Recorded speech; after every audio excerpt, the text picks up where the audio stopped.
Hi, dear listeners. Welcome to this new episode of my podcast, A Digital Tomorrow.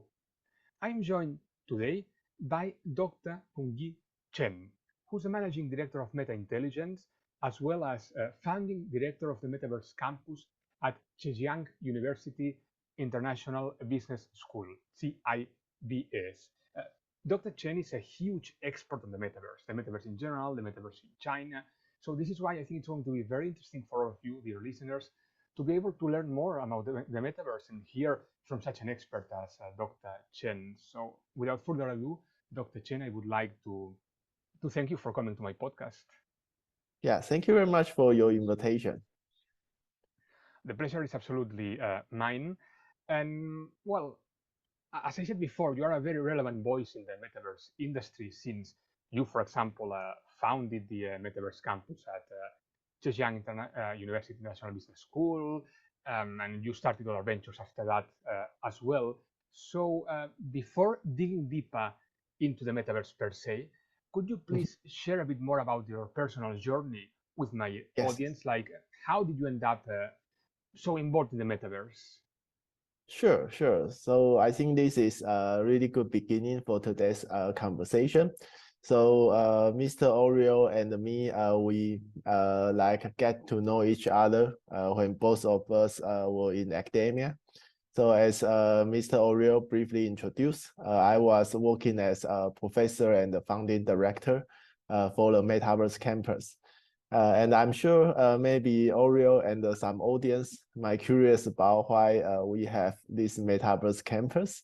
The reason is that in the last 2, 3 years, because of COVID, you know that China keep very strict quarantine measure, so it poses huge challenge for foreigner entering to China, and also for university itself, it's also very hard.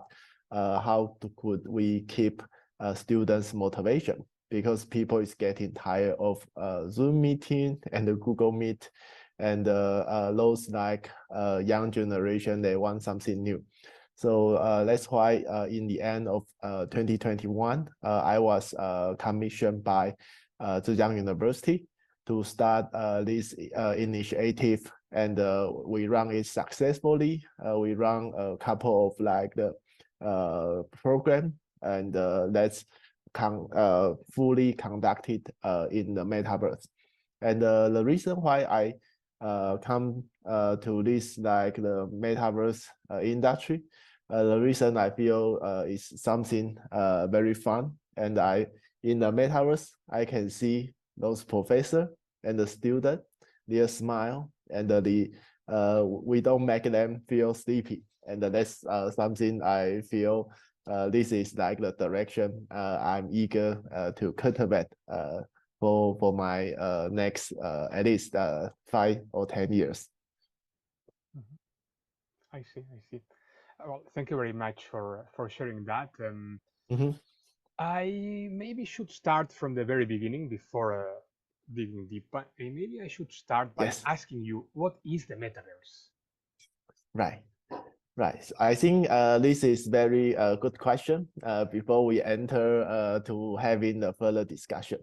So as we know, Metaverse is just like a fintech 10 years ago. So 10 years ago, when people talk about a fintech, many people is curious about, is that Bitcoin, is that P2P lending, or is it crowdfunding, or is it insurtech? But actually, all of them are within the scope of the fintech. So I think for Metaverse, it's also the same. Some people might think about, should I wear VR and to enter like the virtual space, and that is somewhere called Metaverse. And actually, it's not necessary you need to have the device, but having the device is making your environment, your in conference or your learning environment much more immersive. So in my definition to the metaverse, I will think that is much more like the fintech. It's like the definition is expanding, the category is also expanding. So it's not it's really hard to having like the uh, specific definition what is the metaverse. But I'm trying also to give some definition. I think the first one is that is the environment in the 3D and in virtual way. So if you think about those like the internet, what we are experiencing right now is much more like the 2D version. For example, our website, we need to click the link and the link to another page. All is the thread. And if that's in the metaverse, it's in 3D format and it's provide you immersive experience. Yeah, and of course, maybe I can add one more thing is that when people talk about the metaverse, it also make them connected to NFT or like the blockchain. And of course, I think those are also quite important in terms of the payment system and also decentralized mechanism. But in my understanding, I don't feel it's something really necessary. So if you don't have the blockchain for your metaverse, that's also metaverse. So in my understanding or in my definition, the internet in 3D way, that is something I will call it as metaverse. Mm-hmm. Actually, I was going to ask you now about the technologies behind the metaverse. So, according to you, what technologies are more important for the metaverse? For example, do you think that AR and VR, or even artificial intelligence, blockchain, which one of them do you think plays or will play a more important role in the metaverse? Right. So as I briefly introduced, in my understanding or in my definition, metaverse which is connected to 3D.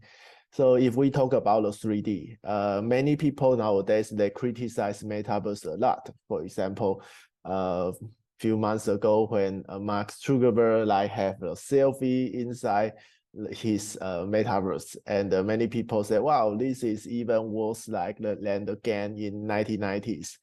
And I have to admit right now, the reason why the metaverse is still not that what we imagine in so realistic, the reason is about the internet speed.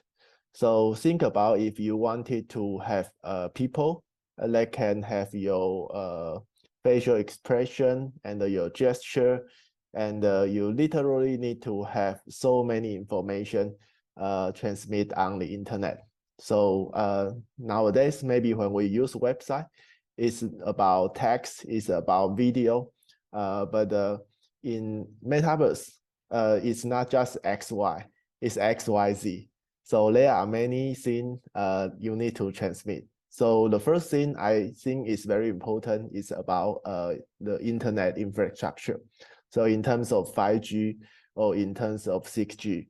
So if you have opportunity to review those like the white paper, for example, published by Hong Kong government or some of other region. One of the most important thing about the metaverse strategy is about the internet, and that is something important. It's just like fintech development and how we see Southeast Asia or even in Kenya, they can become like the frog leap in the fintech world. So that is the first thing about internet. And the second thing is about the graphic power.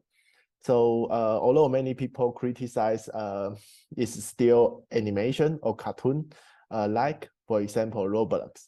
And the reason why it's become animation or Roblox is because most of people's your computer's graphic card is not that advanced. So when I say it is advanced, I will say that is the notebook costs around 3,000 to 4,000 US dollars. So it's not something very common for most people they can have at their home or at their office. So I think the second thing is about graphic card, graphic computing power. So that is the second thing. And I think the third thing in terms of metaverse is about mindset. So for my generation, I am like the generation of using Facebook. I'm not sure, Oreo, are you the generation using Facebook, or you don't use Facebook anymore? I don't use Facebook anymore. I used to use Facebook like in 2010, but I think I started using Facebook maybe like, I don't know, 7 or 8 years ago. Right. Yeah, so my when I teach at the university, a lot of young generation joke me a lot. Oh, why Professor Chen you still post something on Facebook? They already not use Facebook anymore, and they use Instagram and TikTok. But for me, it's very hard to understand what's like the attraction of TikTok, because it's literally just like 5 second, 10-second video. It could not catch my eyes, but it could catch young generation's eyes. So even I can use TikTok. I know how to download it. I know how to open it, because it's just like the other application, but it's not something uh, fit my favor or fit my taste. But it fits like those people in their 20s or in their 15 or 16. So I think for Metaverse, the third factor is about whether people you are like the Metaverse native. Just like I think you and me, we are internet native. So anything on internet, we are happy to embrace. We don't feel afraid to do online payment or to conduct shopping on e-commerce. But maybe for those our father or grandfather's generation, they are kind of resist because they don't want to take any risk. They don't have too much idea on that. So internet, graphic power, and mindset. And I mean, that's very interesting. But, I mean, every time I talk about the metaverse to people, there are usually like two criticisms that they make. And I wanted to ask you about those. Some people, for Yes. starters, they say it's just a passing fad. There is no real value behind. That's what some people Mhm. say. And then on the second, on another hand, some people say as well that what you can do in the metaverse is actually not that different from what you can do on the normal internet. You can, for example, check this, check that, just that you're using avatars and this and that. So what would you say to those to kind of counter or Mhm. fight those two arguments that critics use against the metaverse? Yes, I think that's most like the common thing people have in mind. And I normally pick up this as an example. For example, if you go to any university nowadays and you ask student, what would you like to be after graduation? I will say in China or in Hong Kong or in Taiwan, a certain number of like student, they wanted to be YouTuber, because YouTuber can get much more of money. But back to maybe 5 to 6 years ago, when I start watching YouTube, I have no idea what kind of revenue those like YouTuber they can generate. Because when we think about the media, it's about television company, and it's about the mass media company, and who really care about those YouTuber, because they don't have enough money. But think about the time in 2023, who still watch TV?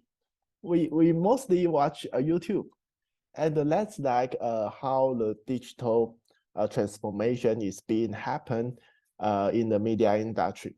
So even though those like the media giant, they have enough money to produce like the content, but in the contrast, those YouTuber, they can produce like much more innovative content, and maybe that's something you never have in the television company, and they are much more agile. They can have different topic, and that's something in the past we cannot do. So if you think about this, for example, 5 to 6 years ago, one of my friends asked me whether I wanted to kickstart the business with him as a YouTuber. And the idea is to open like the box of toy, and to get some traffic to watch that YouTube video. And at that time, I feel that's nonsense. But now that friend is already become a millionaire and very profitable. So that is because I don't have the site.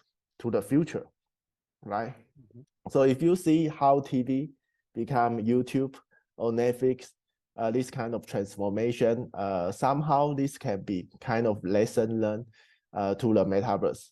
So what I want to say, maybe in our generation, that's not something different. For example, people also can claim internet is nothing different with newspaper. In about 20 years ago, literally at that time, websites just to copy those newspaper content to the internet. But if you have some, when the time passed, you have much more function, and you have much more thing you can do, and that something can change, and something can be meaningful. So I believe this happened in TV, this happened in newspaper, and I think this is going to happen in the metaverse world as well. I see. And I think what you said now makes perfect sense. No? It's all about this evolution. So Right. it takes time to evolve and to get where we are going to be in the end. And related to this, I wanted to ask you as well about the metaverse and the financial services industry, because we talked a bit Right. about the metaverse and we know that there are many use cases. But I wanted Yes. to ask you, like more specifically, about financial services. How do you think the financial services industry will leverage the metaverse? Mhm, mhm. Yeah, I think for financial service, uh, there are a couple of like the perspective where metaverse might be useful. And I think nowadays people is thinking about the wealth management, because when we talk about financial service in the last 5 to 6 years, people is always saying like, oh, financial service is going to replace by AI. And that's why Citi, or maybe that's why JP Morgan fires so many people, because AI is replace human. But I think metaverse given like people opportunity once again, that people can back a human being can be important once again, because if in the metaverse, uh, you sometimes people also get tired of those AI service and a robot advisor. You eventually still wanted to have some interaction. And but I think right now for Zoom meeting or Google Meet, this is something people a little bit kind tired of. So if we can have something like the metaverse, and when we wear VR, you are literally just like standing in front of me, and we can have some conversation. Let's say that's about wealth management. I think this might be something also meaningful, because wealth management is not easy to replace by AI. And that's because wealth management is based on humans' mutual trust. So I'm very positive that wealth management can be the area where like bank or like the financial service industry, they can consider to kickstart as the first step. Mhm. I see. And well, I wanted to ask you now about a different but related topic, Mhm. uh, Yes. about which I'm sure you are an expert and about which I've been doing some research as well, which is that of the metaverse in mainland China. As Mhm. we all know, mainland China has had a different approach to certain areas. For example, we know that China has been actively promoting blockchain technology as a technology. We know that there have been many things made on this area. That we know about the blockchain service network, BSN. We know about digital yuan, even though it doesn't use necessarily blockchain. But we know that China is very active on actually not just blockchain, but the whole tech side. Even though at the same time we know that cryptocurrencies were prohibited. So given Right. mainland China's scenario, what does the metaverse in China look like? And I think this is an interesting question because whenever we talk about the metaverse, there is this tendency of thinking metaverse and then blockchain, Web3. No, I mean, people tend to think about NFTs and cryptos as part of the metaverse, even though, as you Right. said before, it doesn't need to be like that. I mean, the metaverse can only can include AR, VR, AI, and doesn't need to include the blockchain. But still, what does the metaverse in mainland China look like? What kind of features do you think it has? What does this industry look like? Right, right. Yes, so I think I would like to address this issue much more from Chinese government's strategic perspective. Mm. So think about the digital yuan, what Chinese government is quite eager to promote, even in like the Winter Olympic, that allow like those players they can like spend money by digital yuan in many different scenarios. And if you think about digital yuan, that's kind of not just for like the digital payment, but behind that is also about that China is also looking to like much more have the discourse power in global society. So right now, still US dollar take very strong control over like the global economy.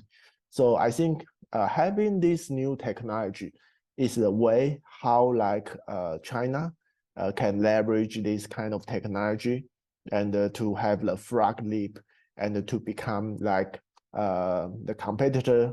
I will not say maybe soon can replace, but at least can be competitor that they can take advantage on that. So that's the same story in the metaverse. Because in the metaverse, there is no border. And this is somehow for those international people or foreigner an opportunity. They can get to know China from the different way, from the different perspective. No matter they are in the US, no matter they are in Europe, this is like the experience as university's founding director for Lab Metaverse Campus. I found in the Metaverse is literally when people talk about a global village, we don't have any border because in the Metaverse, when people meet in the same room and you can walk around and to meet people no matter they are in the different region.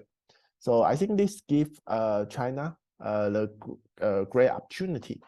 They can take this as an advantage and to see if they can build like the new order for their global presence. Actually, I think this comparison you made with the digital yuan is very interesting because, as you know, CBDCs and more specifically digital yuan have been my main area of research and work for the past few years. And one Right. of the points that I've touched the most is precisely that of the digital yuan for cross-border payments. And one of the theses I've defended like most intensely has been what you mentioned now, this idea of China trying to make digital yuan an attractive currency to be used internationally in order to use Right. digital yuan to expand the RMB globally. Because at the end of the day, I mean, I think that China didn't need to enhance its electronic payment system because with Alipay, WeChat Pay, that area was already like very strong. I think digital yuan aims for something else than just that. So I think this comparison with the metaverse is actually very interesting.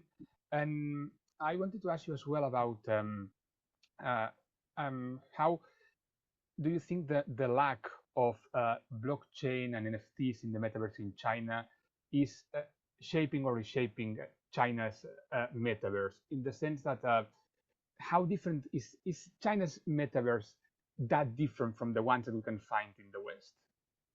Mm-hmm. Yeah, so I think right now from my observation, I think the development of metaverse, whether you have NFT or blockchain, at this moment is still not that difference.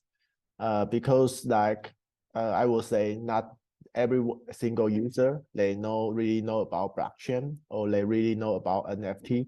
Those are much more for people have the enthusiasm playing around that. But I will say if we look at for long term, for example, if you trying to see how much transaction in crypto market, particularly for USDT every day, it's also a huge transaction. So I think this also connected to like the governments whether they wanted to have more power to the market because eventually if you let those blockchain this kind of decentralized system operating in the world, meaning that for example sometimes when people have this kind of transaction in previous time we need to go to the bank and your local bank need to deal with another central bank in your country, and that central bank go to another central bank and come to local bank. So many different kind of transaction fee. But let's say if that happen in USDT, no intermediary or maybe less intermediary, and less somehow maybe for government.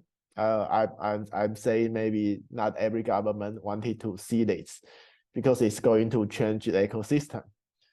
So, for example, the Facebook's Libra coin was also against by so many countries, not just China, but also the rest of the world.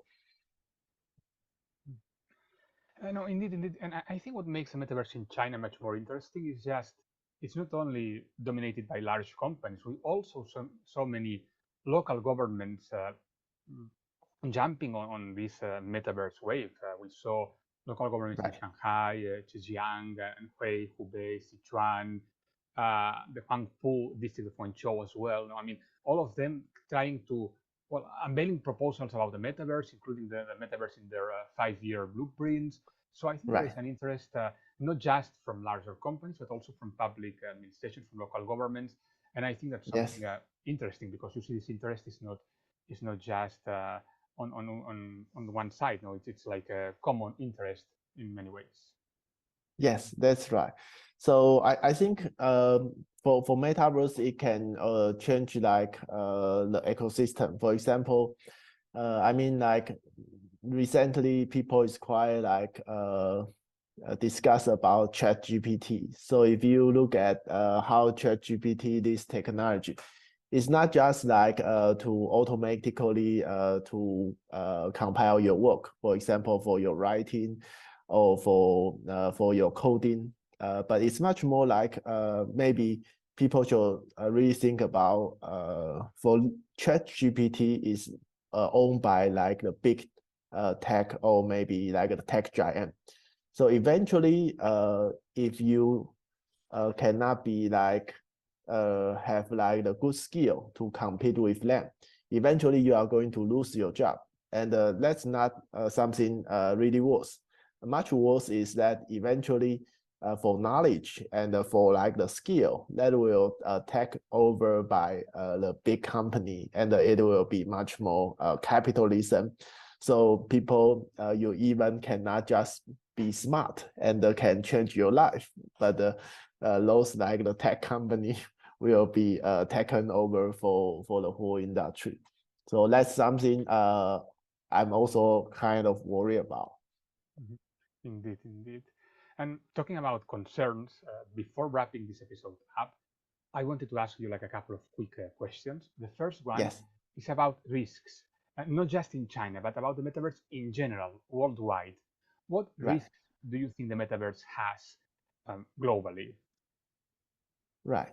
I think the first one is that in most metaverse platform, uh, we don't have this kind of like the system that can really track people's behavior, because in metaverse normally people talk verbally and the people have gesture and so on and so forth. So how could you do if you feel not comfortable because there is no record Mhm. in the metaverse? It's not like internet. We have IP, we have the text, we have something as the record that you can protect your right. So I think that is the first thing. Yeah, and the second thing is also a little bit relevant. It's about privacy, because like for metaverse platform, literally for that platform owner, they can know everything what you did in their platform. If they have some like monitor in terms of your behavior. And I think that's something people they don't expect in their daily life. For example, when we go shopping and when we take the bus, we don't expect any people is going to monitor what we are doing and what we are saying. So that is the second issue. And I think the third issue, people is talking about whether Metaverse will be owned by a single tech company, for example, Facebook. But I think from my perspective, I'm quite positive in this because you can see from the news, one Metaverse platform called All Space. That is essentially like a startup, and around 5 years ago, is acquired by Microsoft. And the reason why I pick up this is eventually, even you are the tech giant company, and you buy like the Metaverse platform, but if you cannot really provide something people like or something people need, eventually people will leave you away. So I will not say any single company in 2023 is that easy for them to monopoly in the market. Instead, everything is changing so quickly. So I'm sure because Oreo, you are also like study your degree in law school. I think 20 years ago, people normally say, oh, Microsoft is monopoly the browser market. But I think interesting thing is that Internet Explorer itself just closed its service last year. Yes. Right. So let's really ironically, the US the like anti-monopoly say, oh, you are monopoly the market, but just like few years later, it closed the service and no longer be existed in the market. And instead, that is Google Chrome, that is Firefox. I agree with you. And before finishing, I wanted to ask you about this new company that you started, Meta Intelligence. What does this company do? What is it exactly, Meta Intelligence? Sure.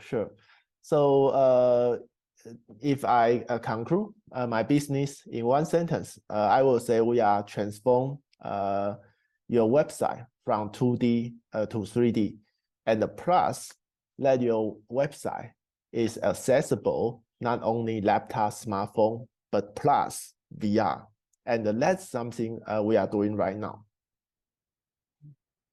I see. Yeah, maybe I can show you a quick example, like 10 seconds. Sure. Feel free. Yeah, but it seems that I couldn't share my screen. 1 second. Yeah, maybe you can make Yes, your screen host. that should be fine. Okay. Yeah, so can you see the screen? Yes, perfect.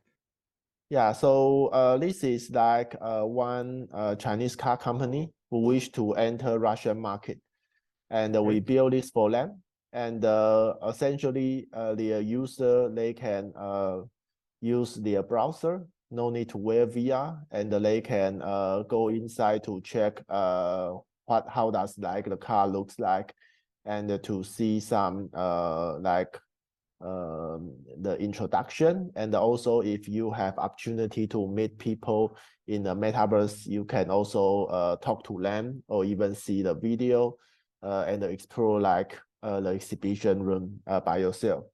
So the best thing is that in 2023, for this kind of meta experience, even you don't have VR, but you can explore. And some people ask me like, so in this case, what's the difference between game and the metaverse? And I will say the difference is if you are playing the game, you need to download like the file, like the 2 GB or 3 GB. But in metaverse, we need to ensure this kind of experience is accessible within 5 or 10 seconds. So meaning that we need to build this kind of experience in very small package. And that's something we, as the technology company, we are doing right now. I see. I think it's very interesting, and there's going to be a huge demand for this kind. of services. And well, unfortunately, we are running out of time, so this puts an end to our episode. It's been very interesting, Dr. Chen, to be able to talk to you, Hungyi, to be able to learn so much from you about the metaverse in general, the metaverse in China, what your company is doing. And I'm sure all my listeners will learn a lot from you. So thank you very much again for accepting my invitation and come to my podcast. Thank you very much, Mr. Oriol, and I wish you have a great weekend and a great day. Thank you very much. And to all my listeners, thank you for listening to this episode. And please stay tuned for the next ones. See you soon. Okay, see you. Bye.